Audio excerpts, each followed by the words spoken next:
Hi there, my name is Ben Longaker. I'm a second-year PhD student at UT Austin in the Odin Institute, working for Cosmic AI. This is an algorithm that we developed called HATANN. This stands for high-dimensional approximation using Taylor expansions and adaptive nearest neighbors. This is work with my collaborators, two other students, Prajwal, Prathiksh, Skandan, Subramanian, and then my advisor, George Biros. Okay, so here's the problem statement. Given an oracle f, some initial data, and a desired tolerance epsilon, our goal is to build a surrogate f hat that can rapidly approximate f for unknown points, with pointwise error bounded by epsilon. So this is a little bit different from traditional supervised learning. In this case, we assume we are given access to an oracle. In most cases, we don't have this. We only have access to the data that's given to us.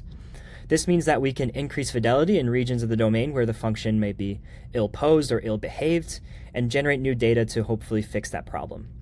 We also desire mathematical error guarantees. So in most cases, for example, if I just throw a deep neural network at this data, we know nothing about function evaluations for unknown points. We cannot bound the error for those. So we want to build a surrogate that has error guarantees built into it.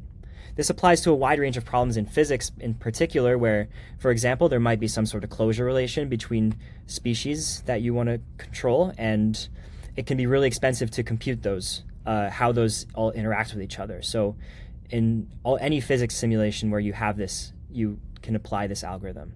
Our solution uses Taylor expansions to control the error, which is possible because from basic calculus techniques, we know how to control the error of Taylor expansions. And we use nearest neighbor search for very fast evaluations. Here's a short summary of the algorithm.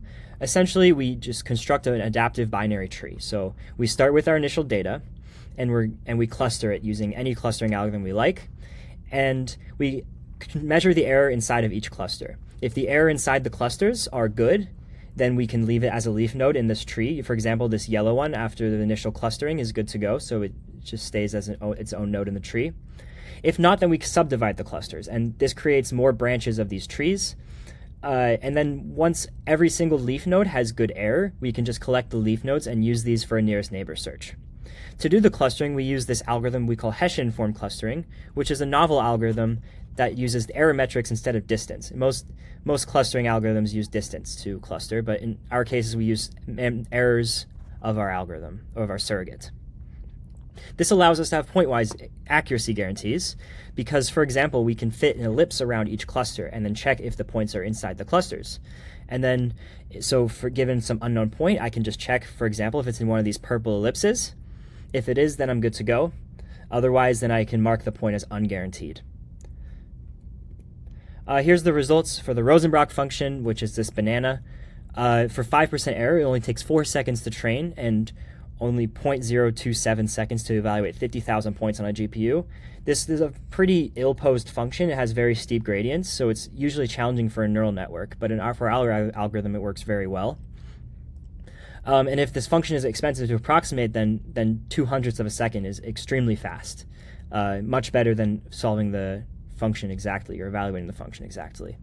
We also can track the trajectory of high-dimensional ODEs. So for example, this is the Lorentz 96 ODE projected onto 2D.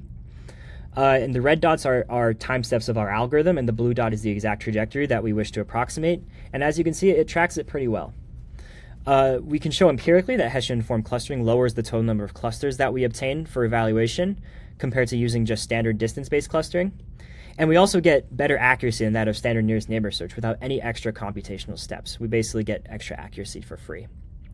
In conclusion, we have a very scalable algorithm. We have a multi-GPU implementation that uses a novel work-stealing framework. What this basically is that if two GPUs are doing work, then essentially one of the GPUs steals half of the work from the GPU so that there's balance of the load of the GPU. For inference, we can query hundreds of thousands of points in fractions of seconds, which is really impressive. And then for queries that are outside the trust regions, if they're marked as unguaranteed, we have access to the oracle. We know exactly how to evaluate it, so we can just evaluate the function exactly. If some of the points, are unguaranteed and some are not, this is still a massive computational efficiency speed up. That's all I have. Thank you very much for listening.